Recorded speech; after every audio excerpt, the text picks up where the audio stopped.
The real unedited story of how Lazzy, the baby bull, was rescued and rehabbed over the past year.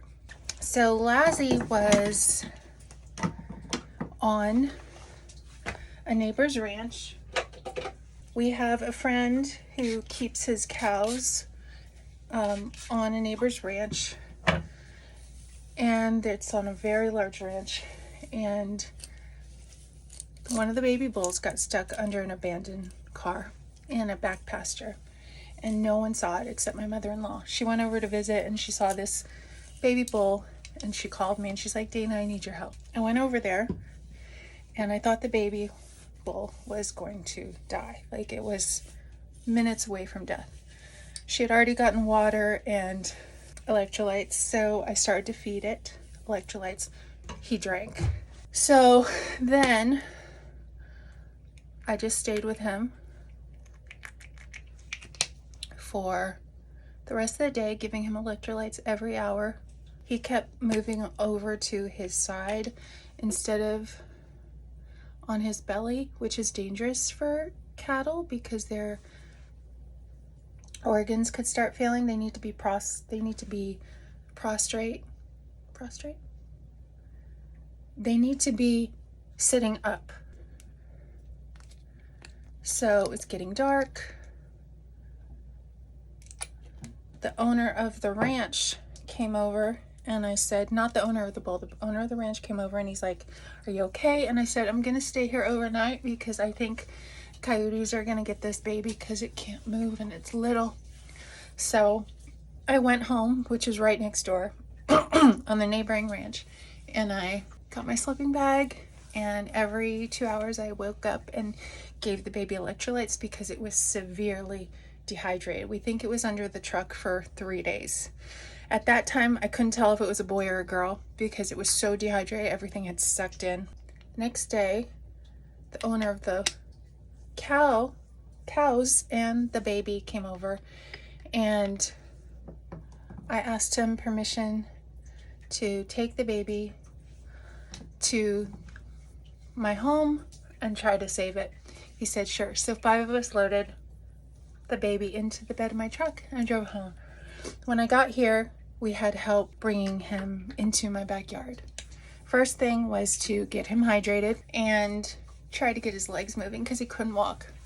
They were stuck under the truck, under the axles. He had lodged his legs under the truck trying to get out, and they were all bloody and cut up. So I built a sling from Tractor Supply. I got a pulley and I attached a horse bareback pad to it, and I lifted him up 5-6 times a day, fed him every 2 hours until he was fully hydrated. I thought he was probably gonna die, but I still had to try. So day 2 came, massaged him, massaged his legs, exercised his legs by, moving them, kept hydrating him with electrolytes and calf milk replacer, and continued the rehabilitation. I was just figuring it out. Like, I've never done this before at that time.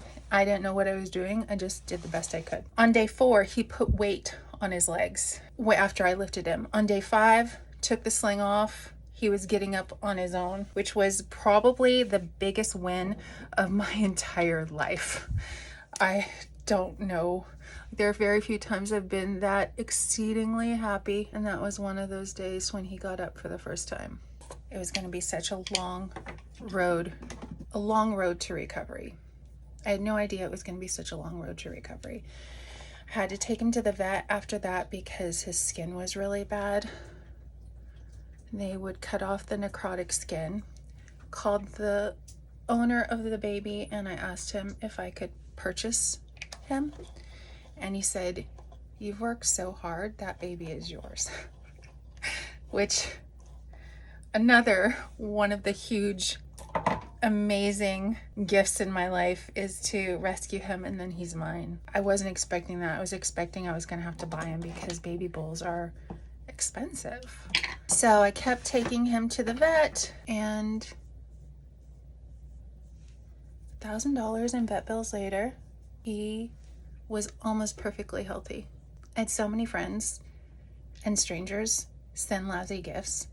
Oh, his name was Lazarus by that time because My mother named him Lazarus because he pretty much came back from the dead. Pretty much? No, he did come back from the dead. He became the most loving, sweetest baby bull you could imagine. And I was like, what am I gonna do with baby bull?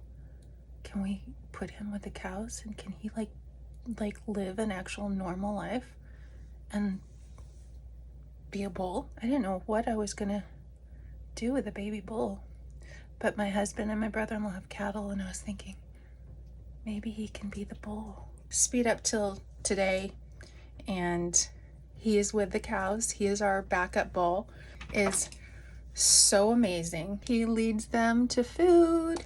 He comes up to the truck and is like, hey guys, it's okay. They have food. It's safe. And he's so happy. When friends come over, they go visit Lazzy, and he's just like he always was, just sweet and kind. He has a little limp in his back leg, which is like, of course he's gonna have something wrong with him. He was like paralyzed and couldn't walk, and he had wounds all over his body. Like half of his body was covered with wounds because his skin got so necrotic from being under that truck that it just all fell off. Like half of his body skin fell off. I always gave him pain meds, and he was on antibiotics and stuff, but he was in really bad shape for a really long time. But he's probably the biggest success story of my life in terms of raising and rehabbing animals.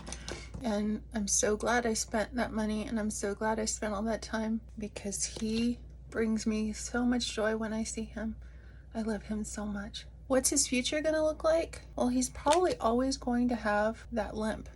There must be like something wrong with a muscle or something that's just never going to fully recover. But as long as I'm alive, he will always have the best care, and